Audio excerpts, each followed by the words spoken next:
بسم اللہ الرحمن الرحیم۔ کوفہ 16 ہجری میں حضرت عمر فاروق اعظم کی خلافت کے زمانے میں بسایا گیا تھا۔ کوفہ میں شروع سے ہی حضرت علی کے چاہنے والے بڑی تعداد میں تھے۔ چونکہ کوفہ میں مولا علی رضی اللہ تعالی عنہ کے چاہنے والے بہت زیادہ تھے، تو حضرت علی نے بھی خلافت کو مدینے سے کوفہ پہنچایا۔ حضرت علی کے زمانے میں دارالخلافہ یعنی کہ خلافت ہاؤس کوفہ میں ہی تھا۔ حضرت علی کے انتقال کے بعد حضرت امام حسن بھی کافی دنوں تک کوفہ میں رہے، اور پھر امام حسن کو بھی کوفہ والوں نے ہی زہر دے کر قتل کرایا تھا۔ لیکن کوفہ کے لوگ آج بھی اسی بات کا دعویٰ کرتے ہیں کہ ہم حضرت علی کے ساتھ ہیں، ہم حضرت حسن اور حسین کے ساتھ ہیں، ہم اہل بیت کے چاہنے والے ہیں۔ جب کوفہ والوں کو یہ پتہ چلا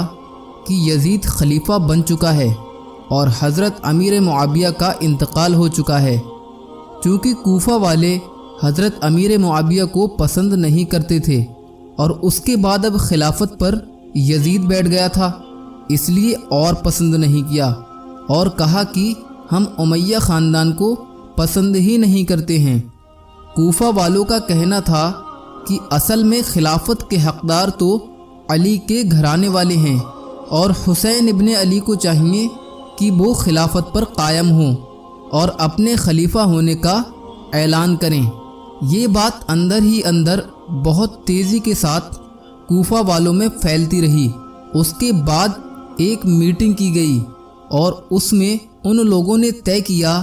کہ ہم یزید کو بالکل بھی اپنا خلیفہ تسلیم نہیں کریں گے۔ جب یہ یزید کی خلافت قائم تھی، اس وقت حضرت نعمان بن بشیر وہاں کے گورنر تھے، جو ایک صحابی رسول ہیں۔ لیکن اس وقت کا عالم یہ تھا کہ کوفہ والے یزید کی وجہ سے حضرت نعمان بن بشیر کے پیچھے نماز پڑھنا ہی نہیں چاہتے تھے کہ یہ یزید کے گورنر ہیں۔ جب کوفہ والوں کو اس بات کا پتہ چلا کہ امام حسین نے بھی یزید کی بیعت کا انکار کر دیا ہے اور مدینہ چھوڑ کر مکہ آ گئے ہیں، تو کوفہ والوں کے دل کو بہت سکون ہوا اور ایک امید ان کے دلوں میں جاگی اور ایک بہت بڑا سہارا سا محسوس ہوا۔ اور پھر سب کوفہ والوں نے مل کر یہ فیصلہ کیا کہ کیوں نہ ہم امام حسین کو یہاں بلا لیں، اور پھر ہم لوگ تو ویسے بھی چاہتے ہیں کہ یزید خلیفہ نہ ہو، تو ہم لوگ امام حسین کو کوفہ بلا کر انہیں دل و جان سے خلیفہ بنائیں گے اور انہی کے ہاتھ پر بیعت کریں گے۔ اب ہونا کیا تھا، کوفہ والوں میں ایک بے چینی کی لہر اٹھ گئی اور وہ دن رات سوچتے اور پلاننگ کرتے تھے کہ حسین ابن علی کو کوفہ کیسے بلایا جائے۔ بہت سی میٹنگوں کے بعد یہ فیصلہ ہوا کہ ہم امام حسین کو خط بھیجیں گے اور انہیں یہاں آنے کی دعوت دیں گے، اور اس بات پر سبھی راضی بھی ہو گئے۔ اب کوفہ والوں نے شوال کے مہینے میں خط بھیجنا شروع کر دیا، اور پہلے 3 خط آئے جن میں لکھا تھا: اے علی مرتضیٰ کے شہزادے، اے فاطمہ کے لاڈلے حسین،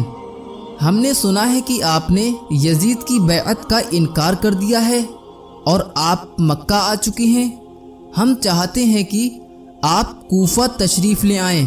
چونکہ کوفہ آپ کے والد حضرت علی کا دارالخلافہ تھا۔ آپ اسی خلافت کو آگے بڑھائیں، ہم سب آپ کے ساتھ ہیں۔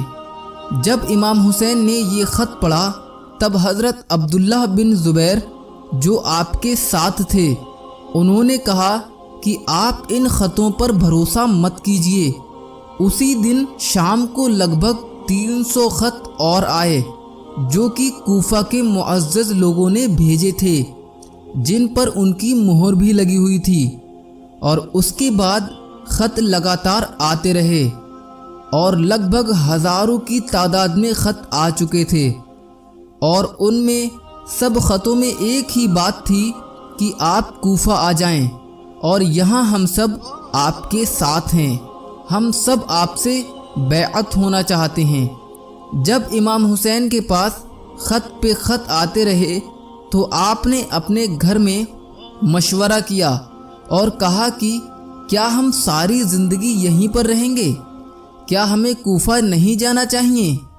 تب سب لوگوں نے کہا کہ آپ کوفہ نہ جائیں۔ کوفہ کے لوگوں نے آپ کے والد حضرت علی اور آپ کے بھائی حضرت حسن کے ساتھ بھی اچھا سلوک نہیں کیا تھا۔ یہ بات سن کر حضرت امام حسین خاموش ہو گئے۔ وقت گزرتا رہا اور اب ذی القعدہ کا مہینہ بھی آ چکا تھا اور پھر سے خطوں کا آنا شروع ہوا، اور پھر ایک خط ایسا بھی آیا جس کو پڑھ کر امام حسین کا کوفہ جانا بہت ضروری ہو گیا۔ اس خط میں لکھا تھا کہ اے حسین ابن علی، قیامت کے دن اگر اللہ تعالی ہم سے سوال کرے گا کہ تم نے یزید جیسے فاسق و فاجر کو اپنا امام کیوں بنایا، کیوں اس کے ہاتھ میں بیعت کی، تو آپ سن لیں، ہم اللہ کی بارگاہ میں یہ کہیں گے کہ ہم نے تو تیرے رسول کے شہزادے کو بلایا تھا مگر انہوں نے اپنا ہاتھ ہمیں نہیں دیا، اس لیے ہمیں مجبوراً یزید جیسے پلیت کے ہاتھ میں اپنا ہاتھ دینا پڑا۔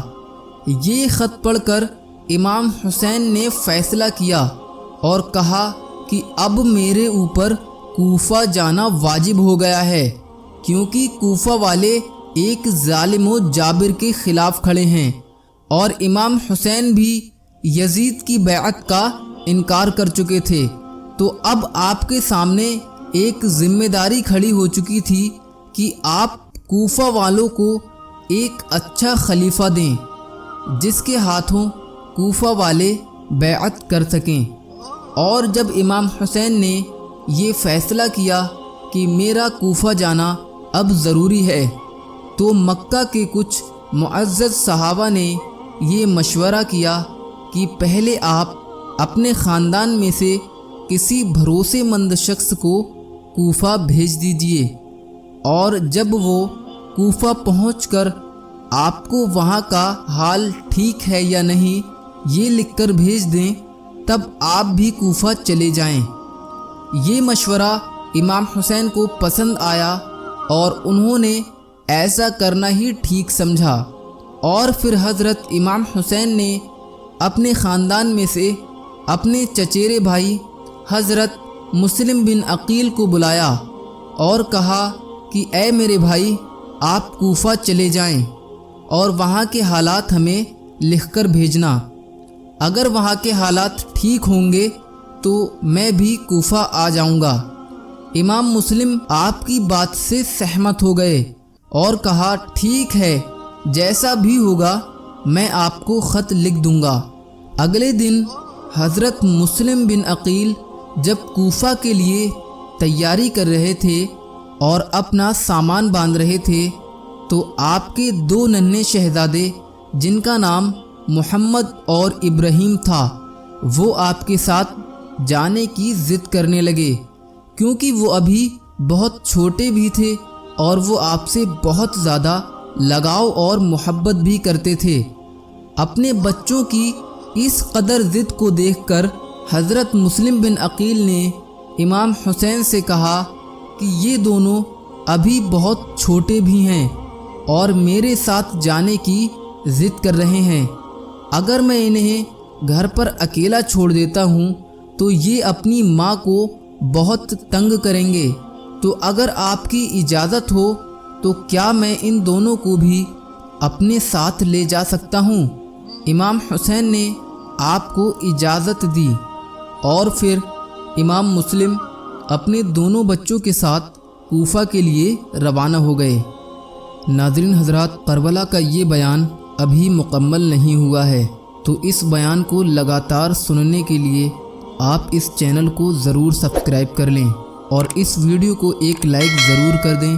اور اپنا پیارا سا کمنٹ ضرور کریں۔ اللہ حافظ۔